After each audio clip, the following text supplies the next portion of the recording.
person that you actually work for or you follow to work for free, the person that you ask to mentor you, okay, they're not going to teach you anything.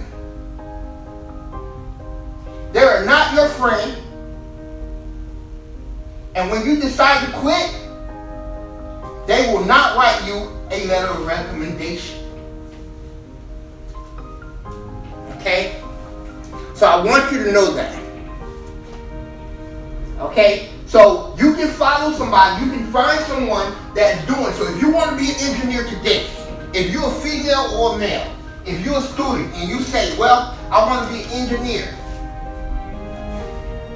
If you're living in Orlando, Florida, I don't care if you're living in Colorado Springs, Colorado, I don't care if you live in Dallas, Texas. There's engineers all around, men and female. And if you get in contact with them, I don't care if you have to take them out to lunch, but you want to make sure that you're getting in their presence, you selling your pitch, you're pitching yourself, and you're letting them know that you're going to be their personal assistant for free. Okay? Now, what do you gain from this? Okay? So while you're their assistant, this allows you to be a fly on the door. Okay? This allows you access, entry, to meet people that you're not going to see from your day-to-day, from your neighborhood. Okay? Working for them will allow you access to where a business meeting with attorneys, a business meeting with real estate investors, a business meeting with project managers. The more they see the person you're working for, the more they're going to see you. The more and at first, you're not going to have a name. You're just there. But your goal, I want to tell you, in life is always the same. Okay? You want to make sure that you're doing your very best for you. And when you work for your mentor, you want to be making sure that you're doing the very best for them. Because if they're successful, you're successful. Okay? Now, and I know a lot of people might find this contradictory as far as why should I have to work for free? But let me tell you, a lot of wealth principles are found in the Bible. Mentorship is found in the Bible. Okay? If you go to Kings, okay, the prophet Elijah was a prophet, and Elisha came to him. Elisha came to him and asked him, can he be his mentor? Can he mentor him? Can he be his mentee? Okay? And at first Elijah told Elisha that, he said, if you decide to come, you come. Okay? And then Elisha, after being his mentor for 8 years, he asked him, he said that he wanted his blessing. He wanted everything he had, but he wanted, when he go, he's going to pass that on to him. Okay? And the reason why I bring this up, and I'm going to stop it there. I'm not here to be preaching or anything like that. But I want you to know, mentorship is not something that we just made up. Mentorship been here thousands of years, and it has biblical principles. Okay? Where you go tomorrow depends on who you know today.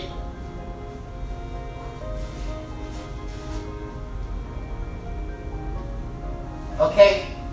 Now, and you ask, okay, if my mentor is not going to teach me anything, how do you learn? You learn by observing. You learn by everything that your mentor needs done. You learn by experience. Because what's going to happen, they're going to task out every job that they need done to you. And you need to make yourself indispensable. That means that you need to be that person's right hand. So when they need something, when they asking for a paper, a project that needs done, an orientation, a PowerPoint presentation, that's your job. What this does is you can't view this as a job. You have to view everything that you're doing as an opportunity. Okay? Now, I know a lot of people who's watching this or who's listening to this video is saying, well, if I'm working for him, how am I going to make my income? Okay? Well, is this what it means to be wealthy? In order to be wealthy, you can't work a 40-hour-a-week job. In order to be wealthy, you have to work anywhere between 60, 80 to 100 hours a week. Okay, which means while you're working for your mentor, you also have a job for yourself. Okay? So while you're working for your mentor, the mentor does not need to know whatever you do to get to the job. That's on you. But in order to be wealthy, in order to be rich, in order to get to that next step, your goal is to make sure that your mentor has everything he or she needs. But as a job, you need to learn, what can I do to make a supplemental income or income while I'm doing this mentorship? Okay? Now, and I know everybody remember, if you recall, the movie that Will Smith played. Okay? Remember, he had to do an internship in order to get that job at the stock exchange. He had to get the mentorship. The mentorship was 6 months. And in order for him to do that mentorship, it didn't pay anything, that internship. In order for him to take that, he also had to work at the same time. Okay? So how do you get in the door? Internship. Okay? So we're going to talk, because I know a lot of people, you're going to ask, okay, I need to make money today. How do I make money? Okay? Well, the thing is, when you're working for a mentor, you're going to find ways how they make money, how they're doing business. You're going to find out whether or not this business or this field that you're interested in is something that you're totally interested in doing. It's something that you're totally interested, you're passionate about. Because if something that you're passionate about, it shouldn't be considered work. It shouldn't be considered a job. But what will happen? Success leaves clues. And when you're working for your mentor, and you're watching how they move, how they dress, how they come to work, if their haircut is cut, their shoes shine, how they talk to people, you're learning an on-the-job experience that college can't teach you.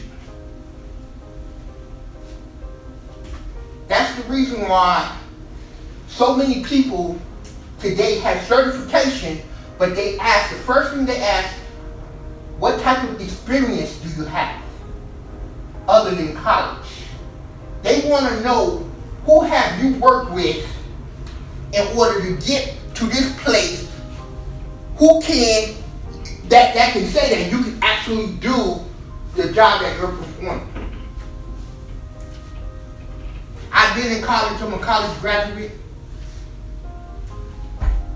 and I can tell you that it's not every class that you take is going to prepare you for what you have to face in the real world. Not every class. And in fact, it's not a lot of classes. Probably 20% of the class. There was actually one class that I learned in college that I was able to apply and utilize on a daily basis when I was in the real world. And it was actually the last year, right before I graduated, I needed an elective. It was one course, one class. And the class that I took was a video editing class. Okay?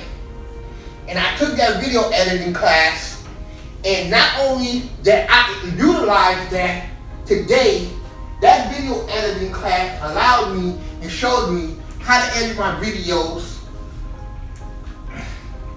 to the point where I'm able to make income today from that one course. Whereas the whole time I was in college, I could tell you all the classes I took up to that point, I really had no use for, other than using literature, reading, keeping my mind fresh and so forth. Other than that, because that's important. That's important. If you're looking for someone to say college is not important, this is not the right place. This is not the right lecture for you. Okay? So college was a great place. College is a cafeteria learning style where you may be able to learn to take this, I'm good at that, oh, I like this, but if you put it together, then you might find your passion. If you take accounting, you might have a passion in economics.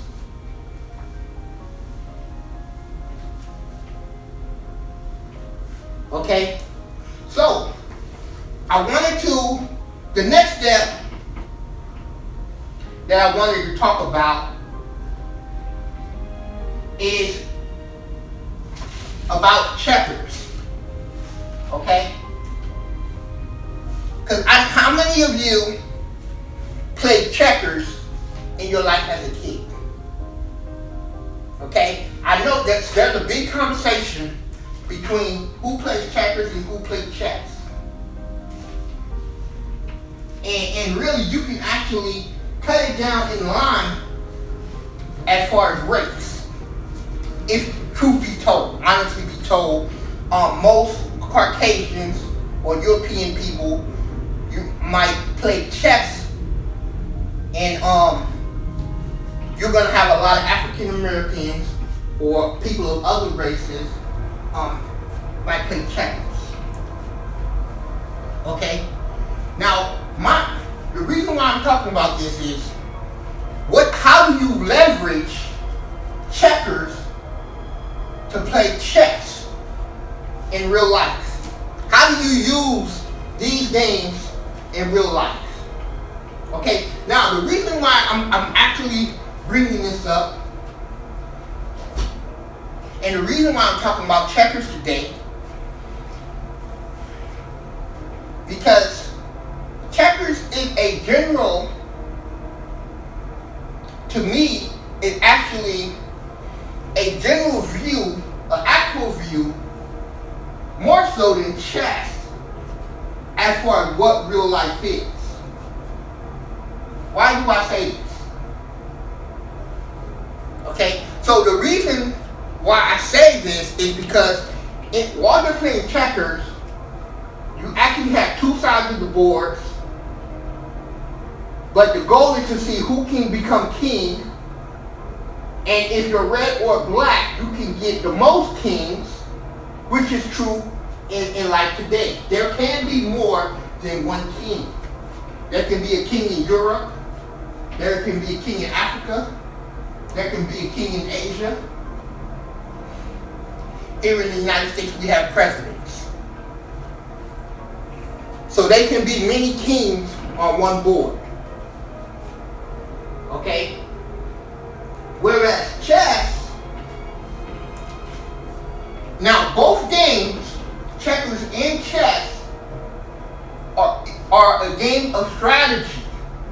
a game of strategy and how you go about utilizing your mental aspect in defeating the enemy or defeating the opposition. Okay? Now, chess to me is a more of an in-depth look on a personal battle where you have one opposing opposition, two opponents versus the opposition. So it's you versus someone else. Whereas checkers is more of a generalization of a bigger scope, of a wider scope. Okay? Both important, both strategies, two different sectors.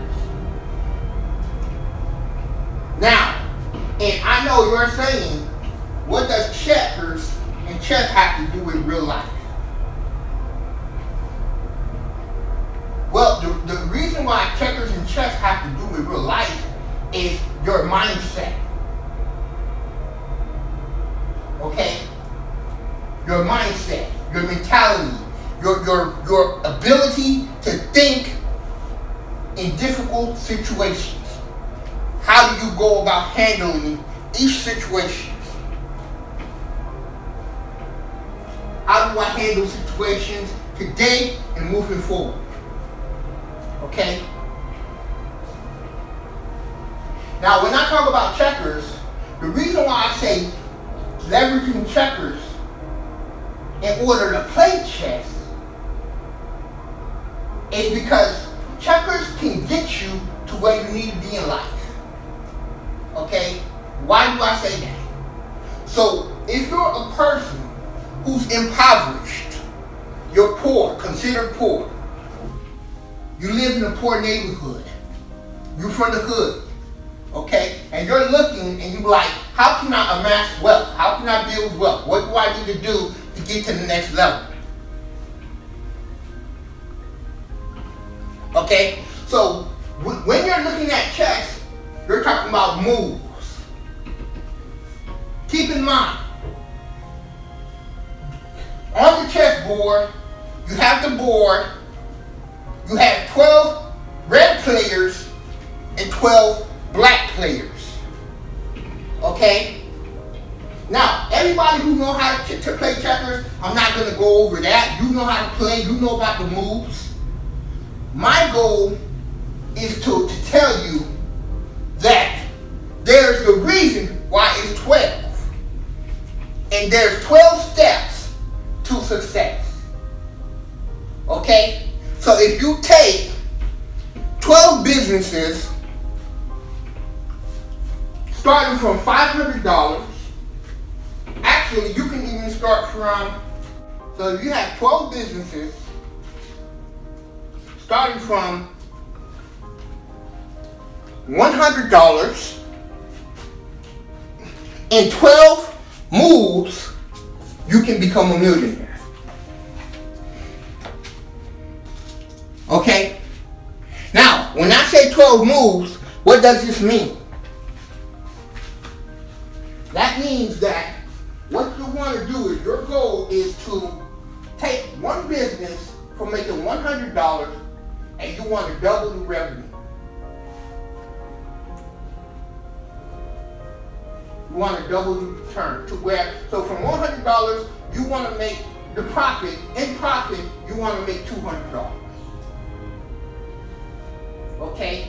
So once you have a business that's making $200, you want to take that $200, invest it into a different business to where you're making $400 in profit.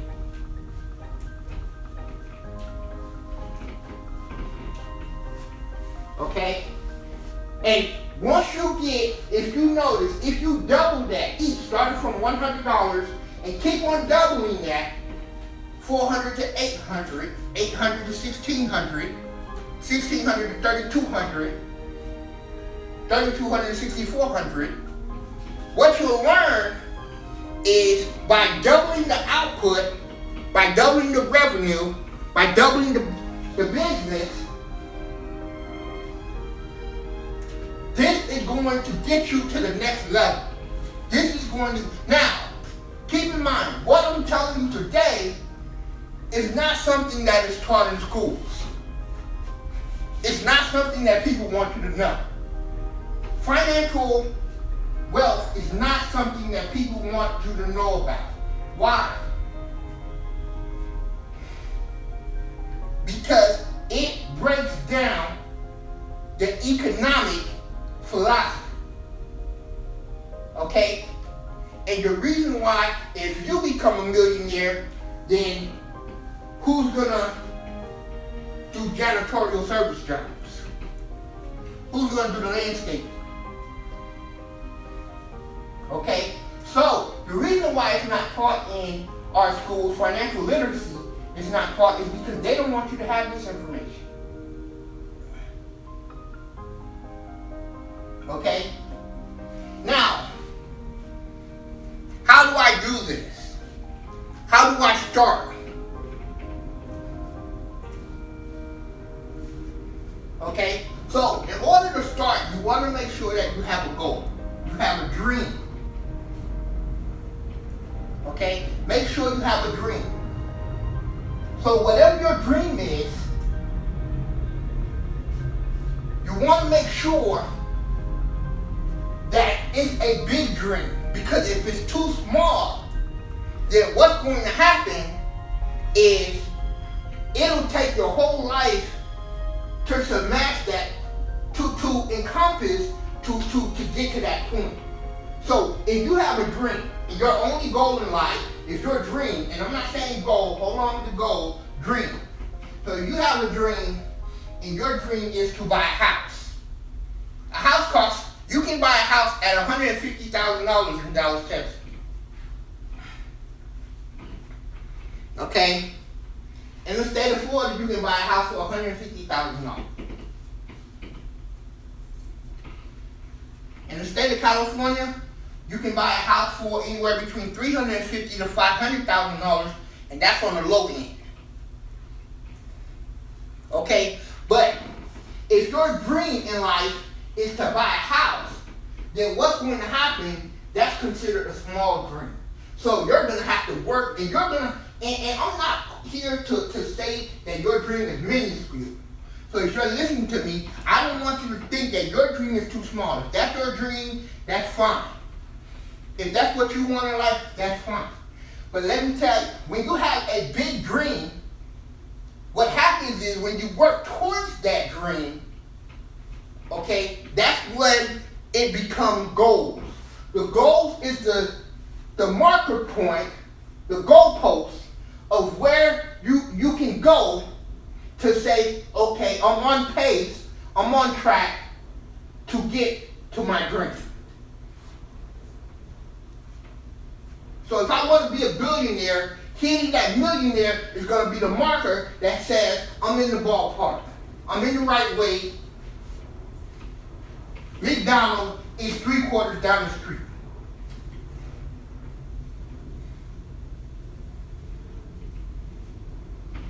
Okay, so when you have a goal, when you have a dream, your goals are markers on where you need to go next. How do you set your goals? You set them in journals. You write about them. Now, also, I want to go ahead and just to let you know that goals are not going to be something that you want to share with people. Okay?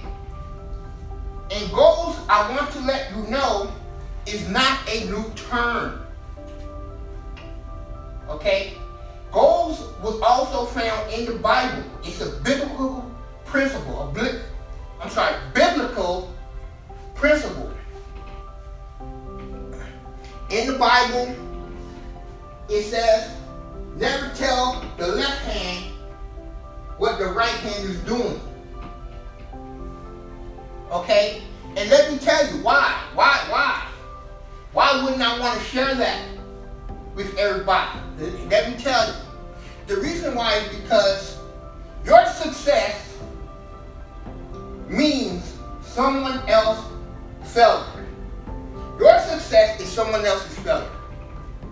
Everybody you see does not want to see you succeed. Oh, I know that is not something you want to hear. You might not believe that. It's not called show friends. It's called show business. Okay?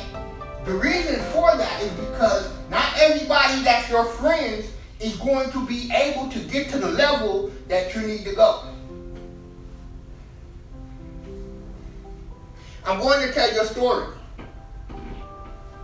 Okay? So, I remember when I was in college,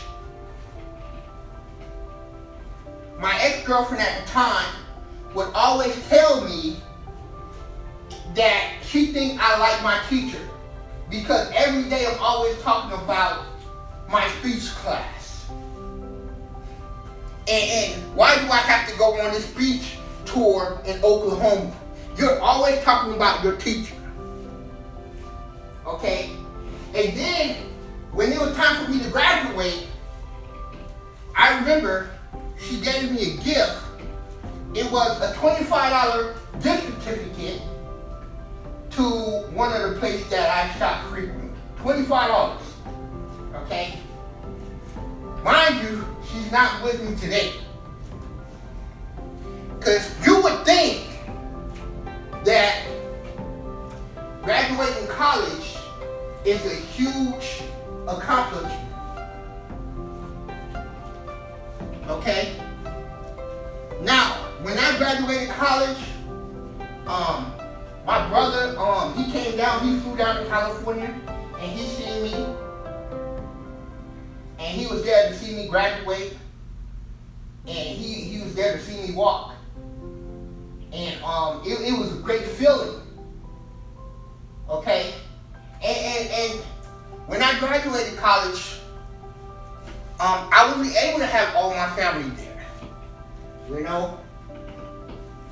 None of my friends came. None of my friends. I worked at a job with people who I thought were my friends at that time. And I was like, oh man, I'm going to graduate. I told them all. I'm going to graduate. I told them the date, I told them the time.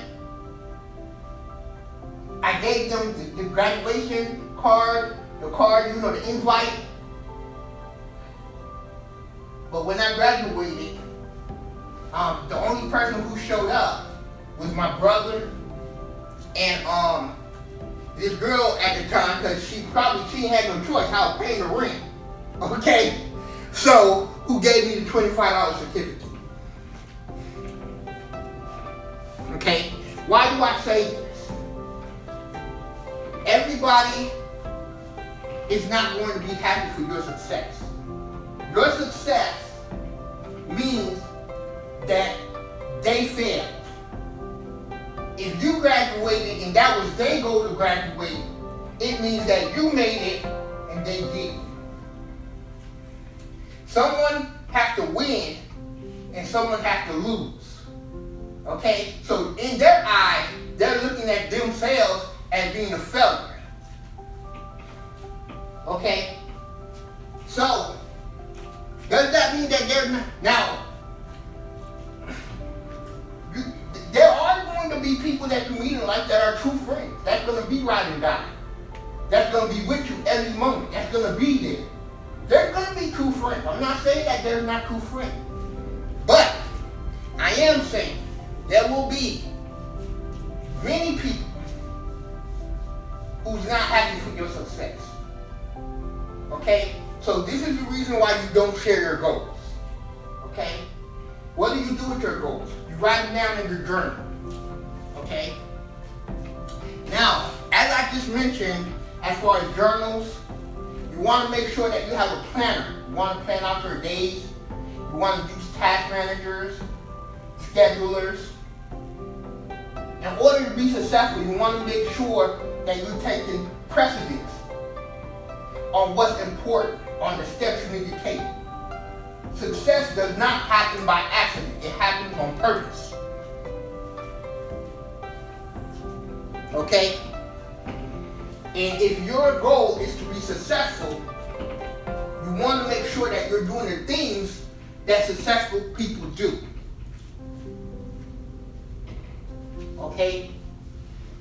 So if you know successful people dress a certain way, they're all wearing suits to a corporate event, you don't come in jeans or t-shirt. Now if they say you want to be casual, you dress casual. Okay? But you have to know the language. What language are they speaking?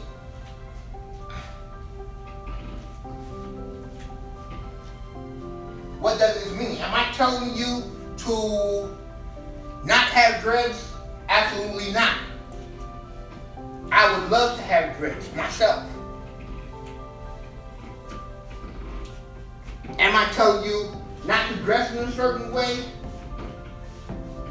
If your goal means that you want to be, your passion, your dream, you want to be in this certain place as far as being an engineer, that might not be the best interest.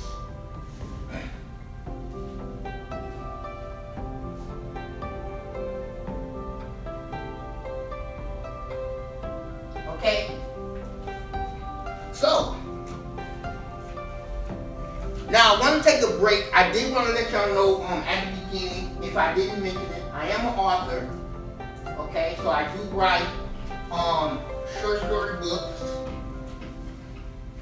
Also, I write low content and no content books. So I do write have a line of journals and planners. So if at the end, if you decide, you can actually look in the description. I have a link in the description that you can click on the link and go to the site. It's going to take you to Amazon, okay, where the journals or planners will be shipped. Also, you can buy composition books, okay, that you can utilize on a daily basis to prepare yourself for the next step.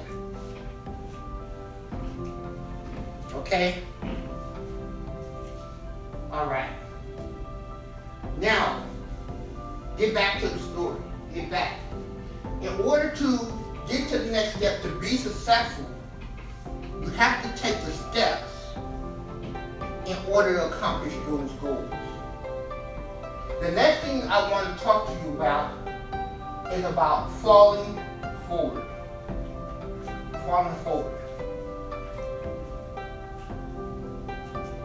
Okay? Now,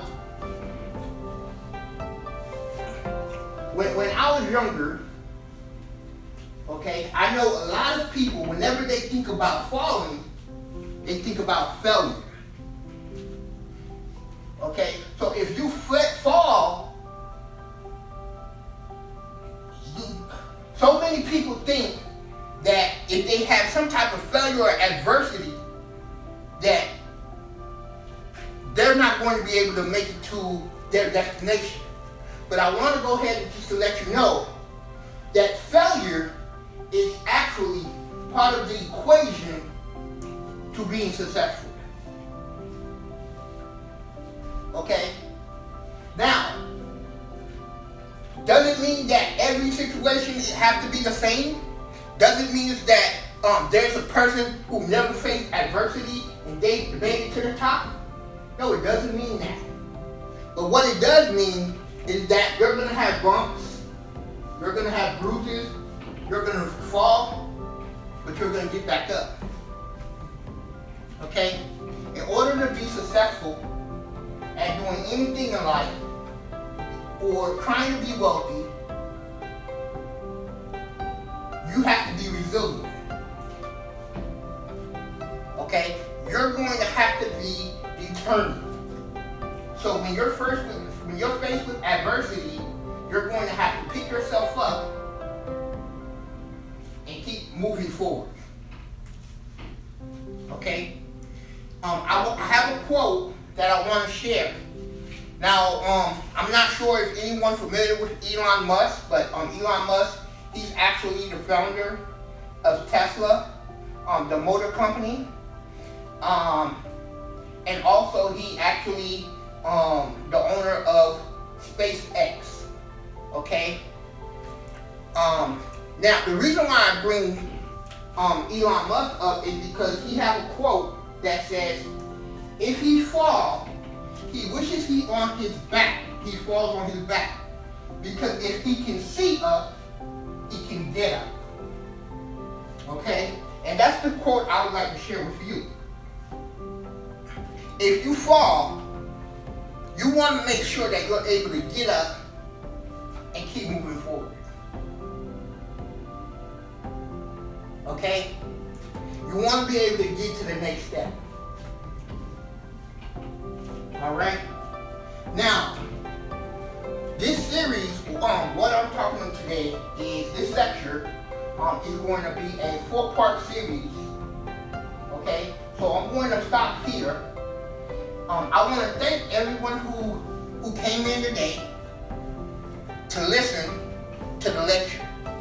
Okay? I want to thank everyone in advance.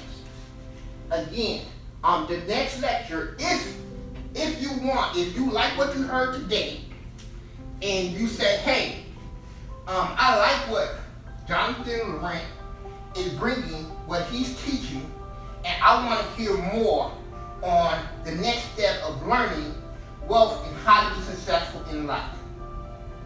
Okay? If you want to hear the next lecture, go ahead and make sure that you click on the like button, subscribe, leave a comment with questions that you may have, concerns that you may have, or any type of feedback.